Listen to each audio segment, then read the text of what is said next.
What's up, everybody? Tour Guide Man Official here, coming at you from my hotel room in, you guessed it, Rome. We just got here and let me tell you, this city is insane. The energy here is electric, people everywhere, amazing smells, and the history, it's like walking through a time machine. We only have a few days here, but we're gonna make the most of it. So, what's on the agenda? Glad you asked. We're hitting up all the major spots, the stuff you just can't miss when you come to Rome, and I'm bringing you guys along with me. Get ready for some crazy adventures, delicious food, and a whole lot of laughs. Join us as we explore the top things to do in the fast-paced heart of Rome, Italy. Stick around, it's gonna be an awesome ride. Alright guys, we're standing right outside the Coliseum. This place is massive. Seriously, pictures don't do it justice. You gotta be here to feel the energy of this place. Thousands of years ago, gladiators fought to death right where I'm standing. Crazy, right?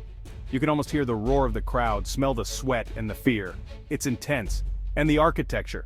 How did they even build something like this back then? It's mind-blowing. We decided to take a guided tour, which I highly recommend. You learn so much more about the history, the battles, the emperors who used to sit and watch the games. Plus, you get to skip the line, which is a lifesaver. Trust me, you don't want to waste time standing in line when you could be exploring this incredible place. The tour guide was awesome, super knowledgeable, and passionate about Roman history. He showed us all these hidden details you'd never notice on your own. Like, did you know they used to flood the whole arena for mock naval battles? Insane!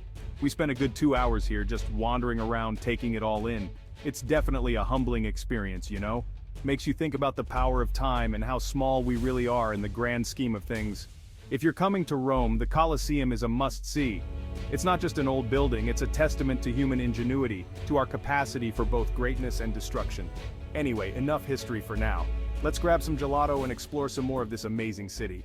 Yo guys, we're in Vatican City. It's crazy to think this tiny country is right in the middle of Rome. And the art here is off the charts. We're talking Michelangelo, Raphael, the big leagues. First up, St. Peter's Square. This place is huge. The architecture is stunning and the atmosphere is electric. There were people from all over the world speaking different languages, but all united by their faith. It was pretty powerful. Then we went inside St. Peter's Basilica. Wow, just wow. The sheer scale of it is breathtaking. The ceilings are so high they disappear into the darkness, and the details on every surface are incredible. It took them over 100 years to build this place, and you can see why. The highlight for me was definitely Michelangelo's Pieta. It's a sculpture of Mary holding the body of Jesus, and it's so lifelike and emotional, it honestly brought tears to my eyes. After the Basilica, we hit the Vatican Museums. These museums are insane. Miles and miles of corridors filled with priceless art and artifacts from throughout history. Paintings, sculptures, tapestries, you name it, they got it. We saw the Sistine Chapel, of course. It's even more impressive in person than in pictures. Michelangelo's ceiling fresco is just mind-blowing. We spent a good half hour just lying on the floor, staring up at it. Honestly, you could spend days in the Vatican Museums and still not see everything. It's overwhelming in the best way possible. Alright guys, we made it to the Trevi Fountain and it's even more impressive in person. This thing is massive, and the sculptures are so detailed, it's like something out of a movie. You can't come to Rome and not toss a coin in the Trevi Fountain, right? Legend has it that if you toss a coin over your left shoulder, you're guaranteed to return to Rome someday. And let me tell you, after experiencing this city, you're gonna want to come back. The fountain was packed with people, all vying for the perfect coin toss. We managed to squeeze our way through the crowd and find a spot. One coin tossed, and my wish is out there in the universe. Fingers crossed. We hung out for a while just soaking up the atmosphere. The sound of the water crashing against the sculptures, the laughter of the tourists, the street musicians playing their accordions. It was pure magic. We also discovered the best gelato spot right around the corner from the fountain. I had the pistachio and hazelnut, and it was heavenly. Seriously, the gelato in Italy is on another level. If you're looking for the perfect Instagram shot, the Trevi Fountain is a must visit. But be warned, it gets crowded, especially during the day. We came back later in the evening and it was much more peaceful. Okay guys, get ready for a history overload because we're at the Roman Forum. This place is incredible. It's like stepping back in time 2,000 years. You can just imagine the Romans walking these streets going about their daily lives. We're talking temples, senate buildings, arches, all in various states of ruin. It's amazing to think that this was once the center of the Roman Empire, the most powerful civilization in the world. We opted for a guided tour again, and I'm so glad we did. Our guide was like a walking encyclopedia of Roman history. He brought the ruins to life with his stories of emperors and senators, battles and triumphs. We saw the spot where Julius Caesar was assassinated, the Temple of Saturn, the Arch of Titus. It was like walking through a history book. You could practically feel the weight of history all around you.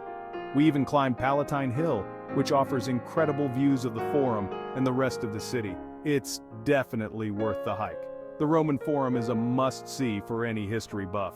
It's a powerful reminder of the rise and fall of civilizations and the enduring legacy of the Roman Empire.